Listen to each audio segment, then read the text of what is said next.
My name is Derrick Broze. For the last 10 years, I've worked as an investigative journalist, hosting a radio show, writing books, and producing numerous documentaries about the realities of child trafficking, the dangers of technology, and indigenous struggles.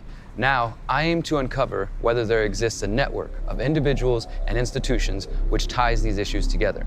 Many researchers posit the existence of an international cartel which covertly manipulates world events for their own benefit. Are these claims simply fantasy and paranoid delusion, or is there truly an agenda to subvert humanity to the demands of the pyramid of power?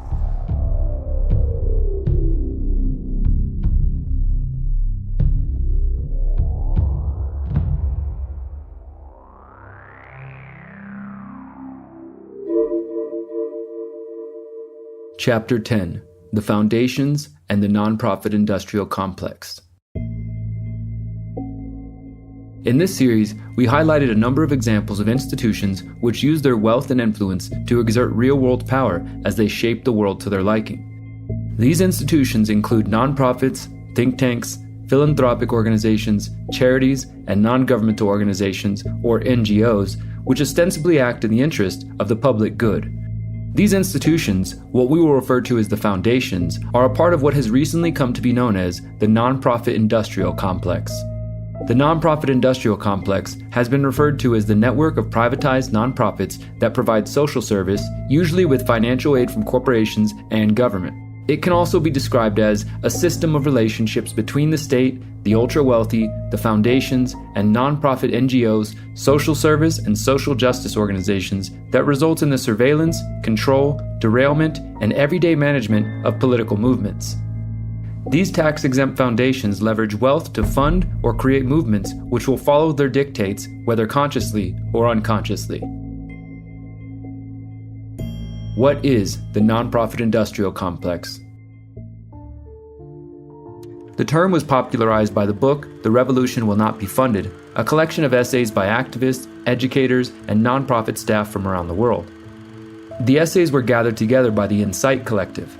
The organization, which describes itself as a collective of radical feminists of color, had first-hand experience learning that the revolution would not be funded.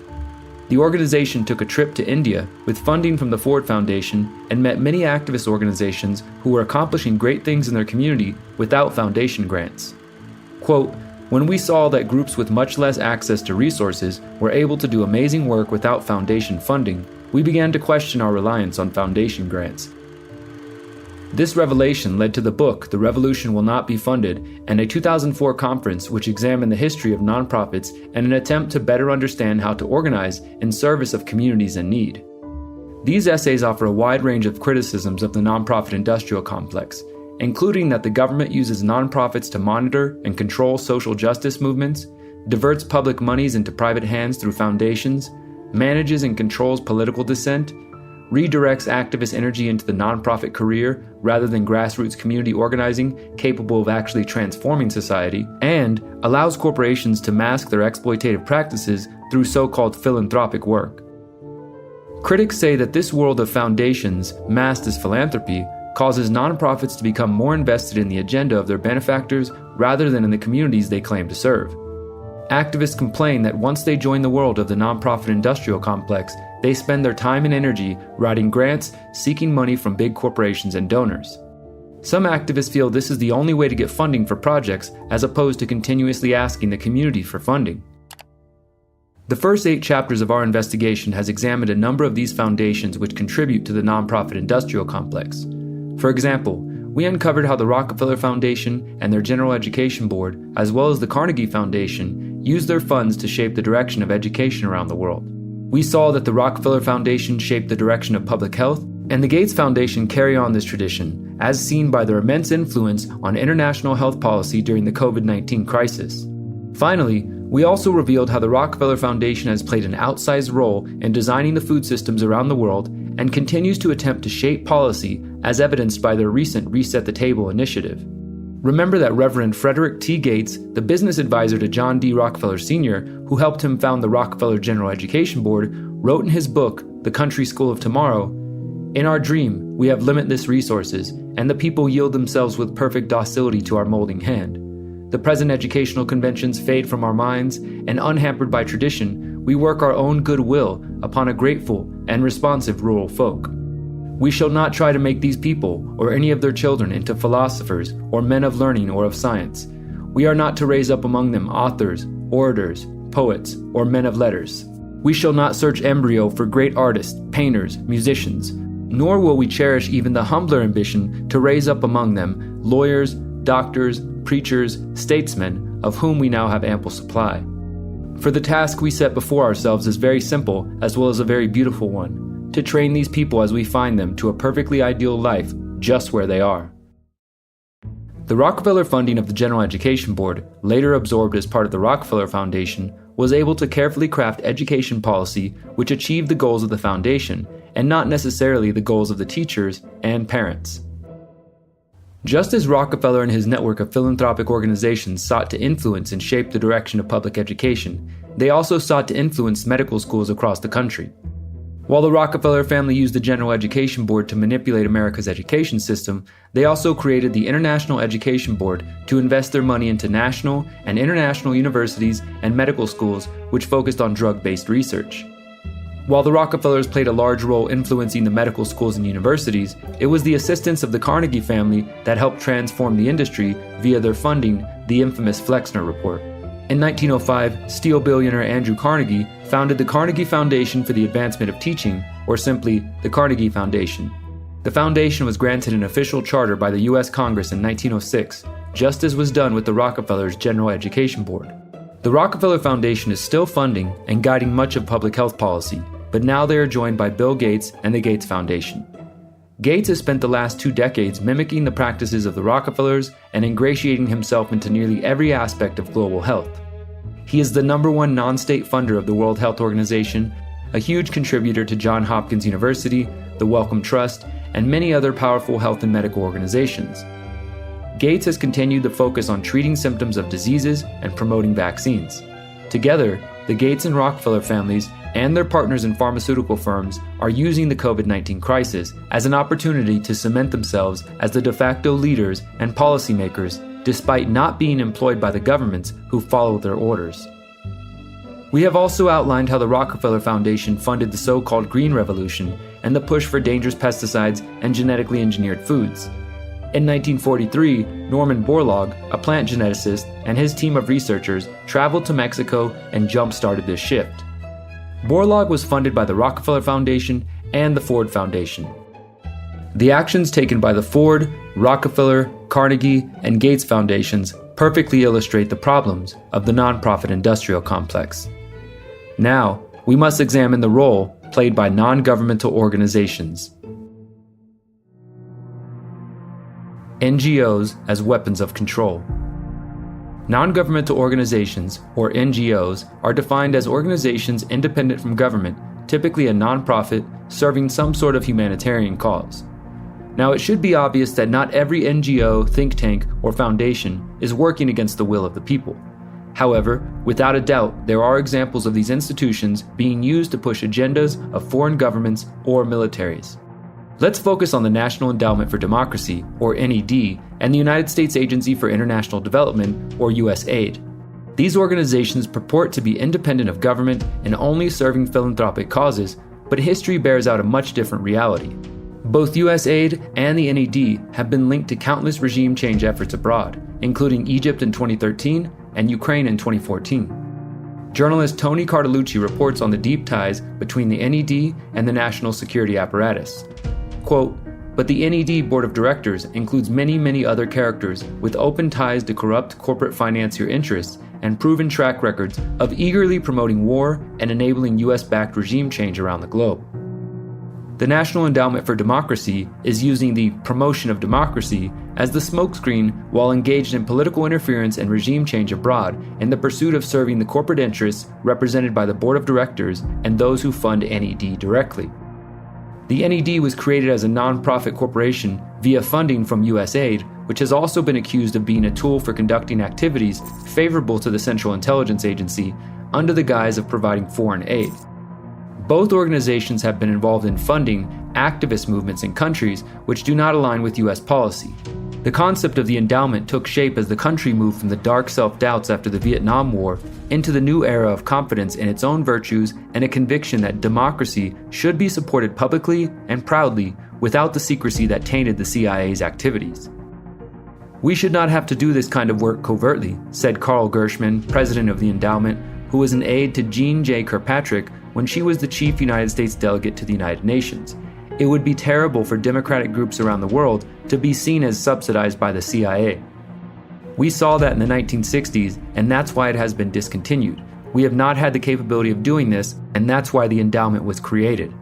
Mr. Gershman says that there is no contact between the CIA and the endowment, and that before grants are made, a list of the potential recipients is sent by the endowment through the State Department to the CIA to be sure none of them are getting covert funds. As part of a 2010 investigation by ProPublica, Paul Steger, then editor-in-chief of the outlet, said, quote, "Those who spearheaded creation of NED have long acknowledged it was part of an effort to move from the covert to overt efforts to foster democracy." Steger cited a 1991 interview with then-President Alan Weinstein as evidence. In the interview, Weinstein stated, quote, "A lot of what we do today was done covertly 25 years ago by the CIA. The biggest difference, the flat potential is close to zero. Openness is its own protection." Critics have long compared U.S. aid and NED funding Nicaraguan groups in the 1980s and 90s to the efforts of the CIA to overthrow governments throughout Latin America in the 1950s and 60s. Now that we have a deeper understanding of the nonprofit industrial complex and the ways in which NGOs can be tools for regime change, we need to take a deeper look into the past to find the origins of these intersecting issues. The origins of the nonprofit industrial complex.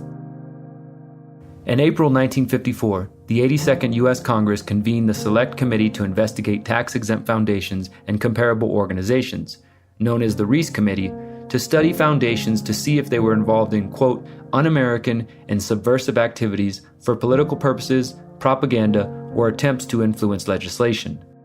The committee was led by Representative Carol Reece and focused on investigating the big foundations of the day, including the Ford Foundation, the Rockefeller Foundation, and the Carnegie Foundation. The final report of the committee was submitted by Chief Investigator Norman Dodd, who stated that these foundations were funding projects at Columbia, Harvard, University of Chicago, and University of California with the goal of promoting oligarchical collectivism. Before we dive deeper into the conclusions of the Reece Committee, it's important to note that this investigation was the third investigation of its type over a period of 40 years. The Walsh Commission, also known as the Commission on Industrial Relations, studied industrial work conditions throughout the United States between 1913 and 1915. In 1916, the Walsh Commission published an 11-volume report with tens of thousands of pages of testimony from a wide range of witnesses, including Henry Ford, Andrew Carnegie, and John D. Rockefeller Jr. While the report was focused on the issue of labor exploitation, it also looked at concentrations of economic power and the role of charitable foundations and being used as instruments of power concentration. Louis D. Brandeis, a lawyer who served as an associate justice on the U.S. Supreme Court from 1916 to 1939, testified that he was gravely concerned with the growth of the foundations. Brandeis testified that the foundation's power had grown into a state within the state, quote, so powerful that the ordinary social and industrial forces existing are insufficient to cope with it. He said this system of foundations was, quote, inconsistent with our democratic aspirations. During John D. Rockefeller Jr.'s testimony, he was asked about the power of foundations to influence independent thought and action. Rockefeller said influencing the public was possible, but there should be no public restrictions on the foundations. He called for academic freedom and complete independence in the use of funds given to educational institutions.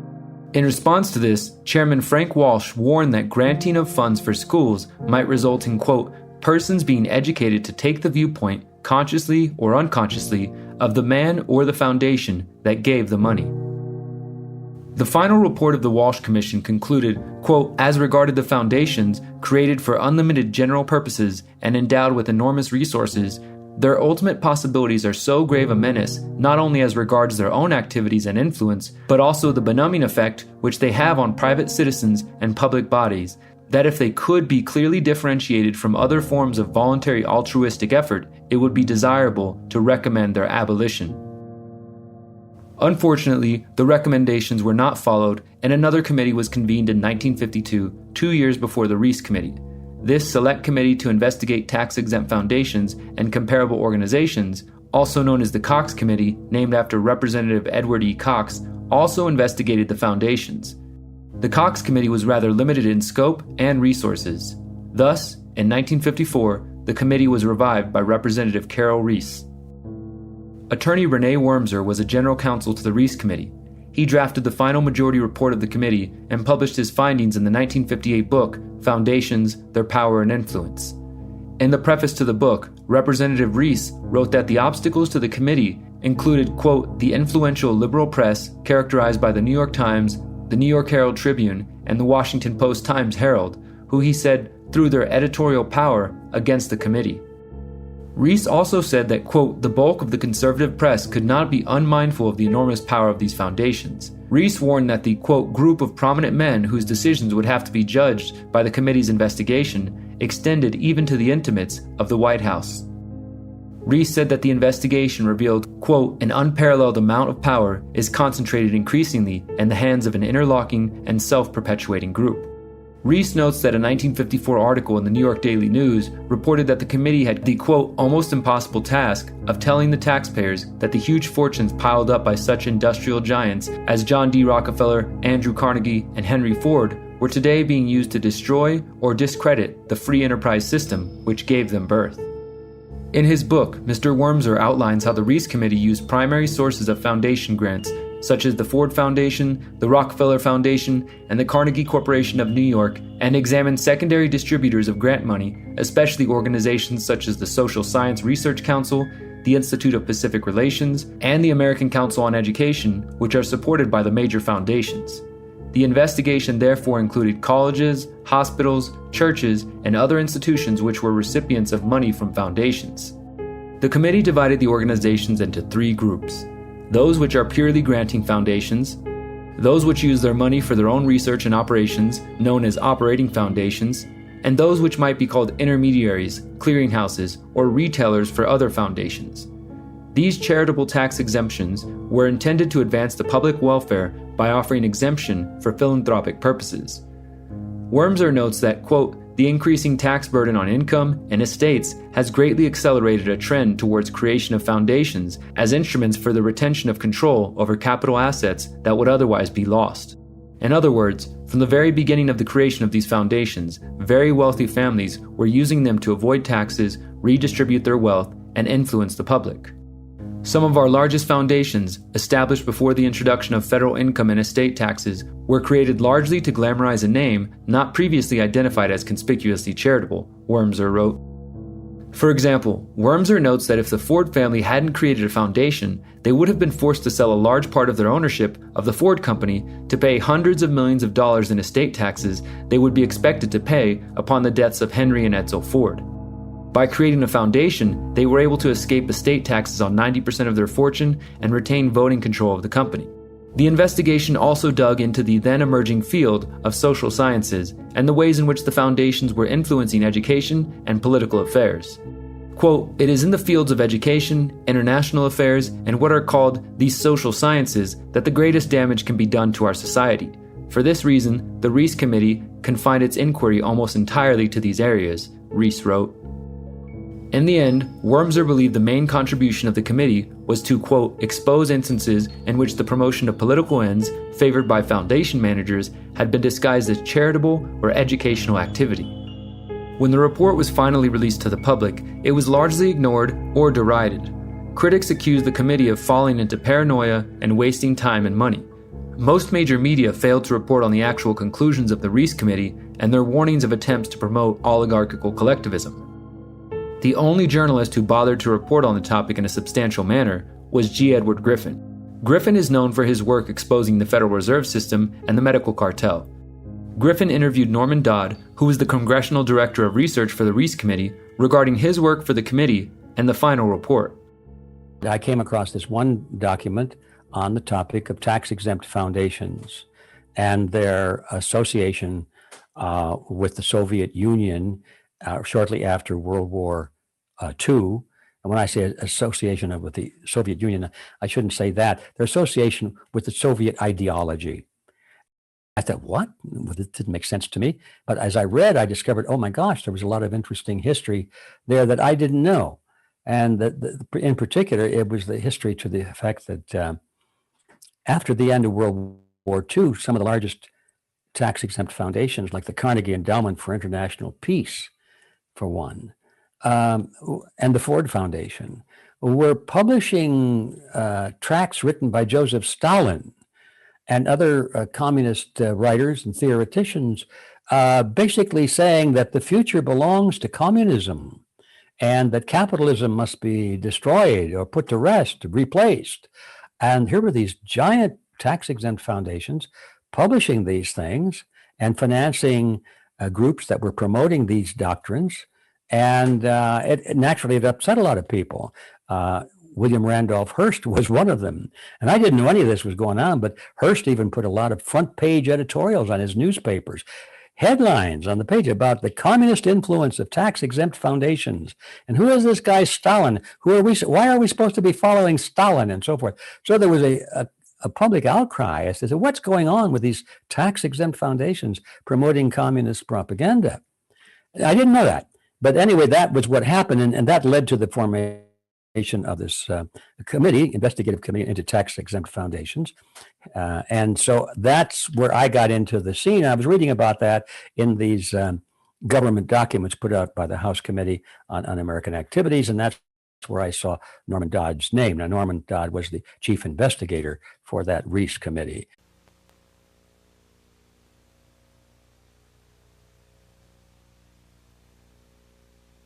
That what we had uncovered was the determination of these large endowed foundations through their trustees to actually get control over the content of American education. There's quite a bit of publicity given to your conversation with Rowan Gaither. Would you please tell us who he was and what was that conversation you had with him? Rowan Gaither was at that time president of the Ford Foundation. Mr. Gaither said, Mr. Dodd, we've asked you to come up here today because we thought that possibly off the record you would tell us why the Congress is interested in the activities of foundations such as ourselves.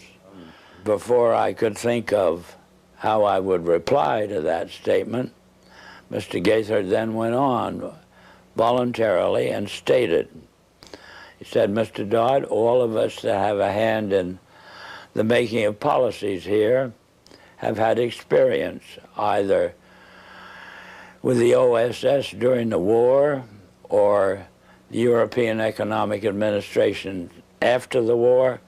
We've had experience operating under directives, and these directives emanate and did emanate from the White House. Now we still operate under just such directives. Would you like to know what the substance of these directives is? And I said, yes, Mr. Gaither, I'd like very much to know. Whereupon he made this statement to me, namely, Mr. Dodd, we here operate on in response to similar directives, the substance of which is that we shall use our grant-making power so to alter life in the United States that it can be comfortably merged with the Soviet Union. Well, parenthetically, Mr. Griffin, I nearly fell off the chair. I of course, didn't, but my response to Mr. Gaither then was, well, Mr. Gaither, I can now answer your first question. You forced the Congress of the United States to spend $150,000 to find out what you just told me.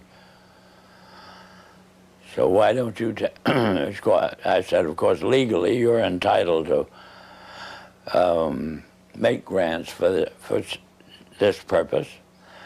But I don't think you're entitled to withhold that information from the people of the country to whom you're indebted for your tax exemption.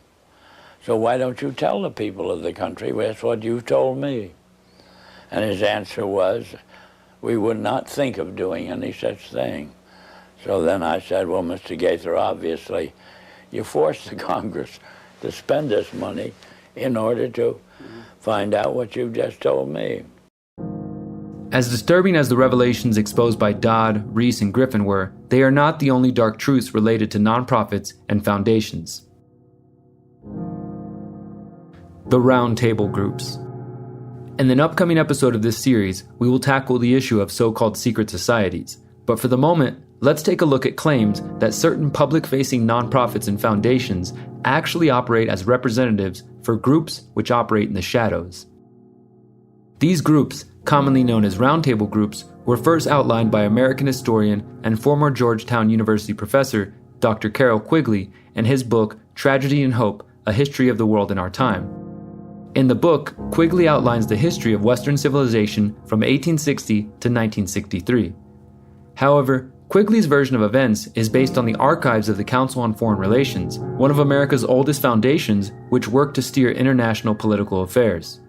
In Tragedy and Hope, as well as the book The Anglo-American Establishment, Quigley outlines how a secret group was seeking to shape American policy to bring it back under the control of the fading British Empire. Forensic historian Richard Grove, host of the Grand Theft World podcast and creator of the Tragedy and Hope website, has been studying the roundtable groups and the work of Carroll Quigley for over a decade. So around the 1860s, 1880s, right after our Civil War, there's a lot of people in Britain who are lamenting the loss of America. There's I have a Pilgrim Society book here, and it cites Sir Arthur Conan Doyle, who wrote the Sherlock Holmes series. He's saying he actually had a plan for an Anglo-American partnership and these sort of things. And around that same time in Oxford, there's a professor named John Ruskin. Ruskin has this philosophy about the English-speaking idea and how it should rule the world. And if you want to look at the origins of institutionalized racism, I mean, there's 1,000-year-old college of the British Empire that's been promoting it around the world for centuries. I don't know why they don't talk about it on their networks. But so Ruskin has this student, Cecil Rhodes, who takes all this stuff super seriously. And Rhodes is interesting. His older brother, is already in South Africa, gold mining, I think, right? Maybe it was gold, maybe it was diamonds. He's already down there. And Rhodes didn't go to Oxford yet, but he gets a line of credit from Lord Rothschild to go down on Rothschild's behalf to get into mining in South Africa. So he goes down, he gets with his brother. His brother finds there's another wildcat hot spot. He's leaving as soon as he gets there. He starts buying up other people's mines. He buys up the pump equipment and lets their mines flood out, and then they'll sell it, and then he can go in and pump it out, and now they got another mine. And eventually he goes back to Britain to go to Oxford to be more official in his dealings for the Rothschilds. He comes back down. They create De Beers Consolidated Mines. De Beers was a farmer. And so Rhodes takes that farmer's operation along with a whole bunch of others that he organized, and he's basically prototyping a colony for the British Empire. This history highlights how British miner and South African politician Cecil Rhodes worked with Alfred Milner in 1891 to found what would come to be known as the Roundtable Groups.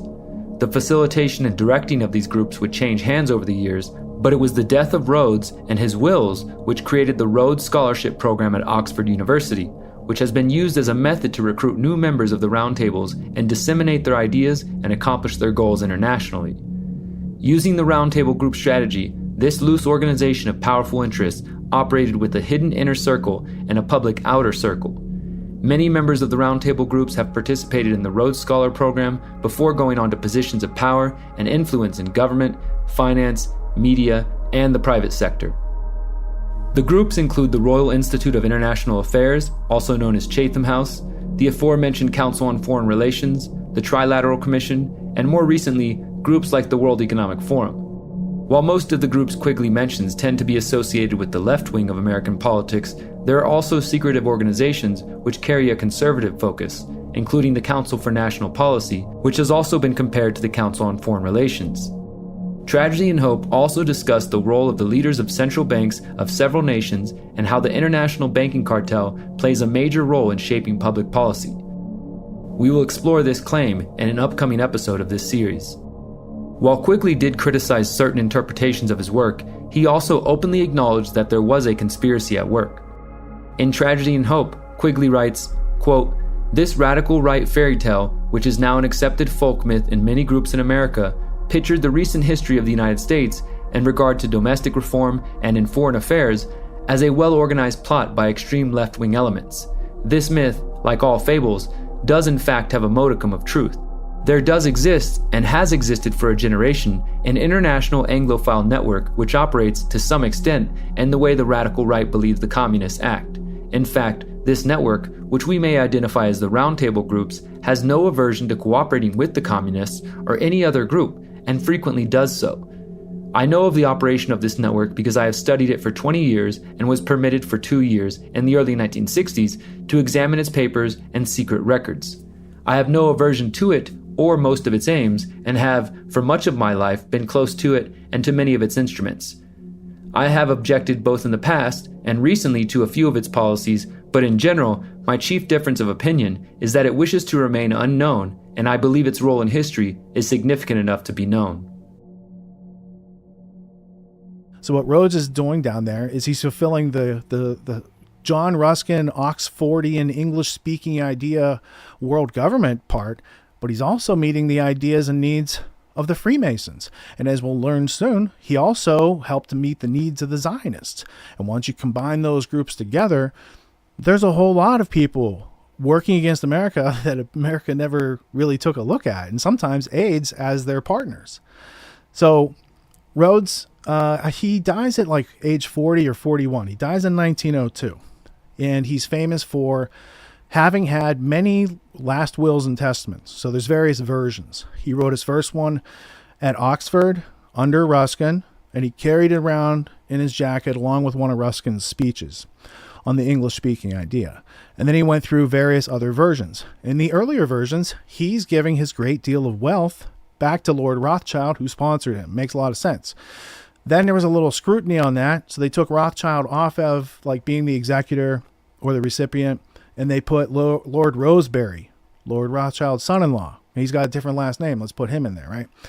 And so it's published in 1902 when he dies as the last will and testament of Cecil John Rhodes, with elucidatory notes to which some chapters are added by the author because he was Rhodes's friend. They came up with the plan together.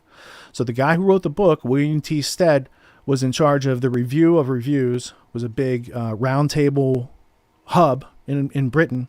And he and Rhodes had come up with the idea for the British Empire to take America back into it. And for the purposes of doing that, to create a secret society and a group of scholarships that would Anglicize Americans and others around the world into the English-speaking idea, so that Rhodes's idea had funding, it had an academic aspect, it had a secret society aspect, and it was to be modeled on the Jesuits and replace Roman Empire with Catholic Church, or with a British Empire. Roman Catholic religion with British Empire is one of the quotes. So now it's not just Tragedy and Hope telling you about Rhodes. You got his last will and testament, and you can go out on your own and verify. More than 70 years has passed since the warnings from Norman Dodd, Carol Reese, and the Walsh Commission, and more than 50 years since Carroll Quigley exposed the roundtable groups. Needless to say, the warnings were not heeded, and the power of the foundations and the roundtable groups has only grown and become more influential on the public. However, in that time, the public has become even more ignorant to the ways in which these organizations influence and shape our world. The Gates Foundation is now one of the largest and most influential foundations, and the Rockefellers continue to hold massive sway. What will it take to break the hold that these corrupt institutions have on the minds of the masses? Solutions. If we aim to break free from the grip of the foundations and the nonprofit industrial complex, we need to rethink the way we do activism and charity. As noted from the activists in the book, The Revolution Will Not Be Funded, working within the nonprofit or philanthropic space in the hopes of bettering your community or improving the world is a noble venture, but it might not always produce the results you desire. If your activism is solely based on working within these structures, we highly encourage you to recognize that grassroots activism outside of the nonprofit sector can be equally valuable. While the community may not have the millions of dollars that the foundations offer, there are many exciting opportunities to fund projects and accomplish goals. For example, in 2015, I had the opportunity to visit Detroit and learn about the community crowdfunding and microfinancing program known as Detroit Soup. For $5, attendees gain entry to an event with music, homemade soup, and 4 presentations from local community members. The presentations are focused on projects which could empower the local community directly. The attendees listen to the presentation, enjoy a bowl of soup, and then vote on their favorite project. At the end of the evening, the project with the most votes is awarded the collected money to help them achieve their goals. This project has inspired other cities to take up similar efforts. When it comes to the large foundations which use their wealth and influence to manipulate our worlds, we ought to consider ending any financial support of these foundations, as well as any of their beneficiary organizations. If any organization is taking money from the foundations, educate them about the dangers posed by these organizations, and make it clear you will not support them if they take money from these dangerous foundations. If you do desire to contribute to charitable or philanthropic organizations, do your research. Investigate the organizations you are considering supporting and find out about their business relationships, their projects, and the ways in which they use their funds. For starters, you can visit the World Economic website and check their partners page to see if you are supporting any of the foundations serving their agendas. In an upcoming episode, we will dive deeper as we explore what is exactly meant by oligarchical collectivism. But for now, let's remember that with all pieces of this pyramid, we need to take personal responsibility. We need to make a diligent effort to be aware of what we are supporting with our dollars and time. If we blindly continue to support these foundations under the assumption that they are doing some good in the world, we are only hurting ourselves, and we only have ourselves to blame. To learn more about the foundations, the nonprofit industrial complex, and the roundtable groups, we recommend reading Foundations, Their Power and Influence by Renee A. Wormser, The Revolution Will Not Be Funded, Behind the Nonprofit Industrial Complex by Insight, and Tragedy and Hope and the Anglo-American Establishment by Carol Quigley.